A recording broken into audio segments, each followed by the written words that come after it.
he's unemployable for the remainder of his life, especially in the sports world. I think that was so egregious that now we have to worry about the general safety of anybody that's around you on a set. Right. It's like, who are you really? What dark demons do you have living inside of you, or you can cause this kind of harm to somebody?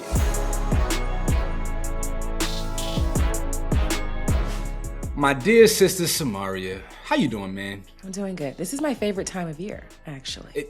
It's not necessarily mine, but I do like having a point of reflection because 2025 gave us a lot, right? There was some really big wins and some really, really big fumbles. And I want to talk about some of the top fumbles from 2025 with you, beloved. Can we get into this? Okay, so coming in at number 5, we know that WNBA president Cathy Engelbert has said some things in her past that maybe the Players Association didn't necessarily agree with. But I think that this conversation that she allegedly had with Napheesa Collier is putting her on our Fumble of the Year list, right? So if you all remember, Cathy Engelbert was accused of having this conversation with Fee, and Fee decided that she was going to expose all the things that Cathy said during her exit interviews. And the big thing that she said was about Caitlin Clark and how Caitlin allegedly should be grateful that she has this WNBA stage. It seems as though now a lot of her star players are turning against her. Rodney, do you feel like 5 is a good place for Cathy on this list? Yeah, based on everybody else on this list, Cathy is good at 5 because she's still employed, and everybody else on this list is not in one way or another. So, it's really not so much about the conversation with Napheesa for me. Really, what it is the fact that she is at the helm of an organization that has so much potential to blow and just go all the way up, and she's kind of treating it like Joe Jackson. It's just like, bro, you ain't gotta be so hard. You ain't gotta whoop ass right now, verbally or metaphorically. You can chill out and just usher this next generation of WNBA into homes everywhere, and you can be the leader of that. Like, you can cement your legacy as the president of an organization that flourished. And for whatever reason, she kind of just wants to be and I just think it's bad optics. Yeah. And then even I know when she had the incident at the end of last season, the season before last, where the Players Association was essentially asking her to come out and make statements regarding the racism and the bigotry and all the things that they were experiencing from fans during the games. And she was really like, no, I'm here for it. I actually don't fault her for that. I'm not mad at that. I know, but I just think that there's I think that there's layers of things that maybe her players are kind of getting for sure. She doesn't protect them. She doesn't protect them, but also she's antagonizing them as well. Like, you gotta pick one of them. You can't do both. And she wants to be their friend too. So she wants to be like the cool Cathy, but she doesn't, reach out to them to check on them if they have injuries and all the other things. It's just, I'm not mad at that. All right, let's move on to number 4. Number 4 on our list, we have former Mavs GM Nico Harrison, who gets the fumble for trading away Luka Doncic to the Los Angeles Lakers this year for Anthony Davis and Max Christie and a couple of draft picks. And by all accounts, this looks like a steal of a trade for the Los Angeles Lakers. So while Nico Harrison gets the fumble in Dallas, in LA, where I live, he gets the MVP award. He has changed the energy around this city. Let me tell you, bro. People are excited to have Luka Doncic in LA. Thank you. Thank you, Nico. Yeah, what a roller coaster Nico has gone through the last half of this year. Obviously he was kind of on a low point when he decided to trade Luka away. He said that he didn't regret it. He said that defense wins championships and Luka was not doing that. There was this thing that maybe Luka was overweight, all of the things. And then he was up on a high when he got the number 1 draft pick and everybody knew that he was going to get Cooper Flag. So it was like, oh, okay, yay. And then you lost your job. So yeah, but they did him dirty though. Let me be honest. To start this season out, right, there was a lot of optimism in Dallas. But you don't have your starting point guard, your all-world point guard in Kyrie Irving. Anthony Davis is perpetually injured. And you had no point guard other than D'Angelo Russell on the roster. And Jason Kidd was starting Cooper Flag at point guard. Now, as soon as Nico Harrison was fired, all of a sudden Cooper Flag went back to being in his more normal position of off the ball in that hybrid 3-2-4 role, whatever you want to call him. But The moment that he took the ball out of Cooper Flagg's hands to initiate the offense, all of a sudden Dallas started rolling. So to some degree, it feels like there was a coup, we can call it, to get Nico out of town, because it wouldn't make any sense to start your rookie forward at point guard to kick the season off. And Dallas has been a different team ever since that change has happened on the court. I'm just saying. And, now that I'm thinking about it, I wonder if maybe we shouldn't have just given Nico Fumble of the Year. Maybe we should have given the Dallas Mavericks owners Fumble of the Year, because we know how much of a hand they play in certain moves like this. And it's being alleged that they wanted a move like this because they wanted that casino. They wanted Texas to vote to allow them to have a casino inside of their stadium. If not, they were going to move the team to a state, particularly Nevada, where casinos are illegal. And so maybe not just giving Nico, but the ownership as well. I never understood that argument, but I hear you though. I'm just telling you what I saw. Yeah, this is not a shot at you, but just in general, when I've heard this as well, I just don't understand what the win is if you trade away your best asset, and either you want to acquire something, the rights to have gambling in Texas, or if you want to relocate the team. You always want to have a flagship player on your squad. The logic to me never made sense. Maybe listen, they may gamble themselves, and maybe Texas was like, I'm going to call your bluff. Yeah, but and they was like, you either give me a casino, I'm going to trade Luka. Like, who does that? Like, that's crazy. Nobody would. You got to know when to hold them. All right. Okay. Let's go to number 3. This is not a person that I think very highly of, but it is Shannon Sharpe. Damn. You don't think highly of Shannon? Why not? You remember when we had the argument about him going live? That was the whole Michelle live thing. That was really the start of the downfall of Shannon Sharpe. And that was last year. And I think that maybe he made our list last year. I can't remember. But he's on our list this year because he had to settle out of court for $50 million after a lawsuit. Allegedly $50 million. Allegedly $50 million, but I think he probably paid. I think anything at this point is a lot. He also lost his job at ESPN, and the text messages revealed that maybe he likes a little race play, allegedly. Are we king shaming on this joint? Are we king shaming on the Fumble? No. I'm just speaking facts. I didn't even give an opinion on that. I just said what was being reported. Yeah, but you're saying it as a demerit against his jacket. I just want to be clear that we do not kink shame on this platform, okay? No, you don't. You kink? We're not. Listen, this can go left. All right, let me tell you why. I get why we have to put Shannon on the list. When you got to compensate, a young white girl who probably had a low ceiling of what she would be able to acquire on her own, then yeah, you fed white families for generations. You do deserve to be on this list.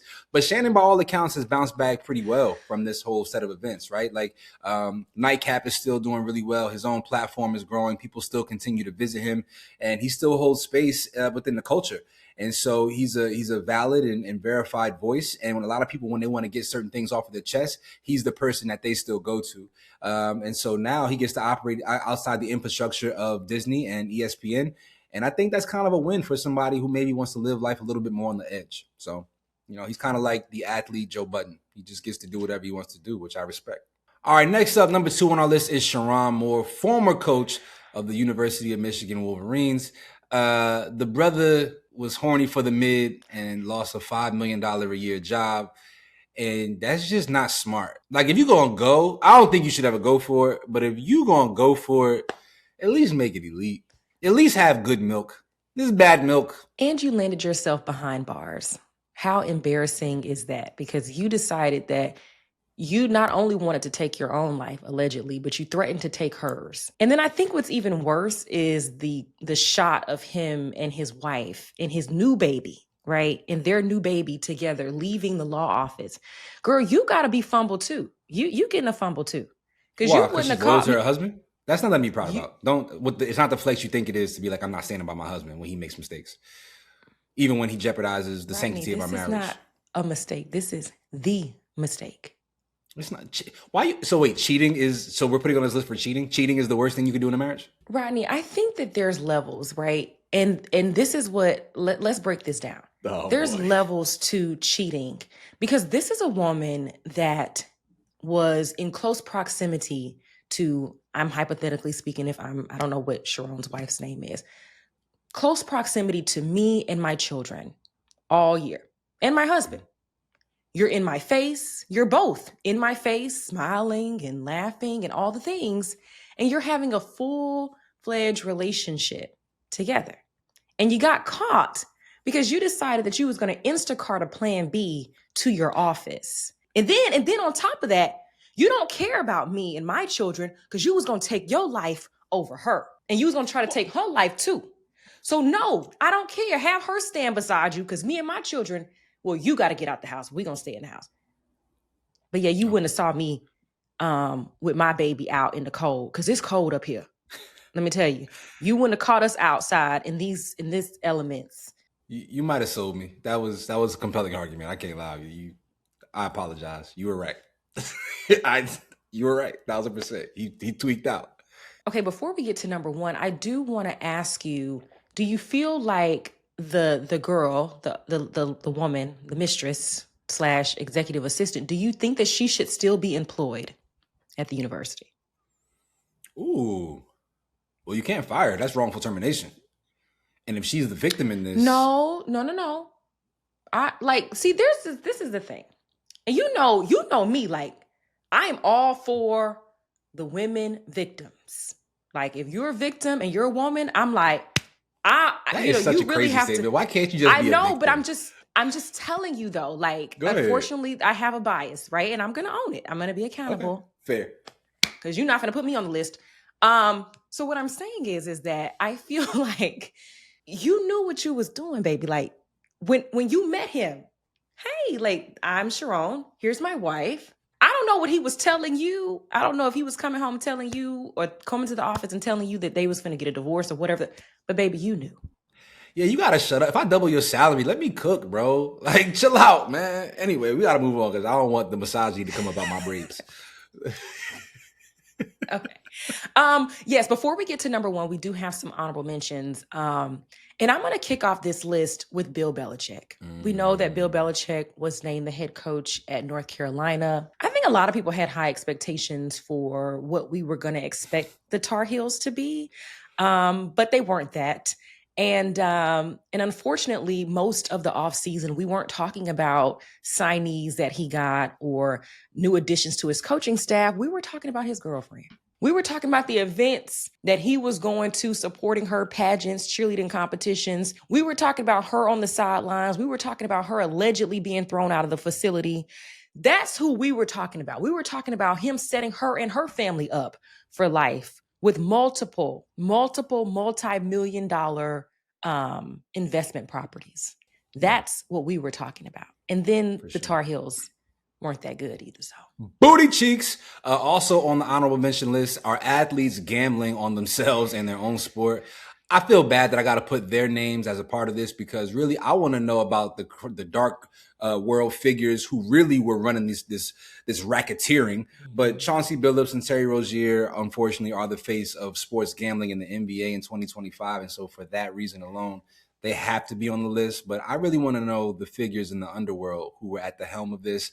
I don't know why they haven't been named explicitly. I want to see their photos. I want to see their perp walk. Like, can we get somebody else to be the face of this case? Next on the honorable mention list is none other than Cleveland Browns head coach Kevin Stefanski, and just the way that he is just egregiously holding Shedeur Sanders back. Now, a lot of fans think that he's doing some stuff behind the scenes. I think most recently that was really the straw that broke my back, unfortunately. Pause. The whole... Sorry. Okay, I think the last one... I think that the thing that happened this past week was the straw that broke the camel's back for me. Thanks, Rodney. With the whole mix-up on his armband and the plays. Like, the things that are happening, Kevin, you're on our list because for you to have Shedeur, go all the way, this great drive ending in a touchdown, you decide to go for two and then you pull him off the field. It's just a slap in the face, I feel like, every single week. We know that Shedeur, when he first got on the field, he didn't feel like he was prepared to play. he's had time now to actually get reps with the ones. That was a thing that he wasn't doing before. And then you're pulling him out of the game, and then his wristband is messed up. It's just, I don't know if you're going to have a job, Kevin, but if you do, I'm really shocked because Stephen A. Smith, who we're going to mention in a minute, brought up a valid point that you've had like over a dozen quarterbacks in your 4 years as the head coach. Something's not right. That's not his fault, though. One of them was Deshaun Watson. Handyman. One. I'm just saying. We gotta. Okay. That was not. Joe Flacco. Like, what are we talking about here? Lastly, honorable mention on this list is the aforementioned Stephen A. Smith. Stephen A. Smith, it's hard to give him a fumble of the year because the brother is so well compensated for all his histrionics and theatrics. Yeah. He just bought a multi-million-dollar home down in Florida. Now he gets to escape the state income taxes in New York. So by all accounts, the brother is winning. But man, he has had a tough year as far as how the culture and community views him. I think that he's lost some cachet. And a lot of people within the culture that platformed him and championed him are now looking at him sideways for some of the things that he said about whether it's Jasmine Crockett, or just where he stands on a lot of issues that revolve around the Black community and Black athletes specifically, Black female journalists, just being way too obnoxious in his conversation about what he's done for them and, how he should be regarded by them. And it's just, I can kind of see where it's heading. I think we all can kind of tell where it's heading. Yeah. And he's done the Justin Bieber thing. Excuse me. Well, yeah, Justin Bieber did it too. Justin Bieber, Justin Timberlake, Miley Cyrus, people who use the culture, the Black culture, to prop themselves up. And then when they get the thing that they were gunning for, the money, the name, whatever it is, then they start to pivot and align themselves with sources and entities outside of the community that made them special and unique. So, well, the people that you just named are white. Do you think it's worse when a white person, I call them wiggers, that's really bad. Do you think it's worse? Can we say that? Do you think, I'm talking about like the people that you're naming, like people who, want to be Black. Do you think that it's worse when a white person does it, or do you think it's equally as bad or even worse when somebody that's Black does that? Yeah, the reverse spook who sat by the door, but who was also really in alignment with the non-spooks. Have you ever read the Spooks Who Sat by the Door? Have you ever read that book or seen the movie? Wow, really? That's crazy. Phenomenal book. But yeah, like it hurts more because it feels like he was kind of a double agent. And, now you kind of question the legitimacy of some of the positions that he took over time and where does his heart truly lie? I think that we're in a place, and rightfully so, where we can question what his intentions are. If they're self-serving, I can understand it. But sometimes he says things that feel like they're a detriment to the community at large. And he has to be aware of it because they happen so frequently. But he don't care because he's making $20 million a year. So it's like, all right. It's whatever. Really crazy. Yeah, I think his alignment with conservative media outlets makes me nervous. But I guess we'll just have to wait and see. Stephen A. for Prez, whatever. And by the way, this is lemon water in my cup. I know this is like, our last show of the year, but I just want to go on record. Health is wealth, baby. Let's move it on to number one, numero uno, the loser of the year, the biggest Fumble. Samara, you want to introduce this AC Slater looking gentleman? We got to give it to Mark Sanchez. And what's crazy is I remember when this story broke, nobody thought that it was going to be what it was. But after all of the, the details have come out, we read the affidavits, we saw the video. He is now facing felony battery charges for an altercation, a very violent one, with a truck driver in the loading dock of a hotel. Like, what? How did you even get back there? And so the truck driver was stabbed. He was stabbed. The driver's family released the very graphic images of his face. It was just a lot. And of course, he lost his job. He was an analyst on Fox. He's got like... Yeah, he's done, bro. Senor Sanchez, he tweaked out. What are you drinking? Like, are you drinking Everclear? Like, what are you drinking to get yourself that belligerent where you could cause that level of harm to somebody? He's unemployable for the remainder of his life, especially in the sports world. I think that attack was so egregious that now we have to worry about the general safety of anybody that's around you on a set, right? There's the level of fear that people may have, apprehension that people may have about you. And this is the guy who did the butt fumble. To see the butt fumble guy attack somebody so viciously and violently, right? It's like, who are you really? What dark demons do you have living inside of you, or you can cause this kind of harm to somebody? It's mind blowing, man. It's mind blowing. And I think what's so scary is that it was so random, because I just assumed that it was like a bar fight, But then I was like, well, what bars really are in Indianapolis like that you getting it popping like that? But that's what I thought. I was like, maybe somebody recognized him and came up to him and he had to defend himself. That was my initial reaction, because when you think of Mark Sanchez, you don't think of like a really violent person. He seems very laid back, like and chill. And so for you to just randomly go up to somebody and attack them that way, like, you going to jail. This is the first time I wouldn't be mad if ICE got involved.